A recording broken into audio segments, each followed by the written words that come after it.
খনি আবাসন এলাকাতে বিধ্বংসী আগুন। শুক্রবার সকালে দুর্গাপুর ফরিদপুর লাউদোহা থানার বনগ্রাম নিউপিট কলিয়ারির খনি আবাসন এলাকাতে লাগলো বিধ্বংসী আগুন। এদিন বেলা 10:30 নাগাদ আগুন লাগে। স্থানীয় সূত্রে জানা যায়, খনি সংস্থা ইসিএল এর পাণ্ডবেশ্বর এরিয়ার নিউপিট কলিয়ারি বেশ কয়েক বছর ধরে পরিত্যক্ত অবস্থায় রয়েছে। আবাসনের সামনে এক ব্যক্তির টায়ার মেরামতির দোকান রয়েছে।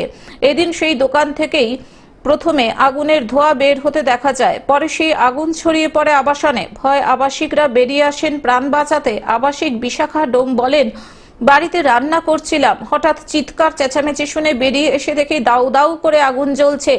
প্রাণ ভয় আবাসিকরা। আমরা এমনি এখানে বসে বসে আঙ্গুর খেছি, আর দেখছো ওই বোটকে আনছি, দিয়ে বোটকে আনছে, দিয়ে পথা বলছো গো মাছ এসো গো, আমার ঘর কেছো গো, আমি দেখো গো পুড়িয়ে গেল গো, এমনি বলছি, আর কিছু নেই।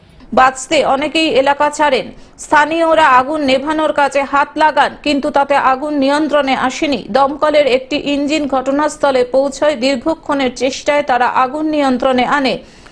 ঘটনাটা অজানা ঘটনা। এর ভিতরে প্রচুর টায়ার ছিল, ট্রাকের টায়ার। ওই টায়ার থেকে কোনো আগুন ধরে যায়, সেটা বিভীষিকা রূপ নিয়েছে। আচ্ছা, আশেপাশে সব মানে যারা বাস করে পরিবার আছে এখানে সবাই একদম সবাই ফ্যামিলি নিয়ে বাস করে। লাউদোহা থেকে সুকান্ত বাগদির রিপোর্ট, গ্লোব নিউজ। এখন থেকে গ্লোব টিভি দেখুন আপনার স্মার্টফোনেও। গুগল প্লে স্টোর অথবা অ্যাপল স্টোর থেকে ডাউনলোড করুন গ্লোব টিভি লাইভ অ্যাপ। এছাড়াও জিও টিভি অ্যাপ থেকেও দেখুন গ্লোব টিভি লাইভ।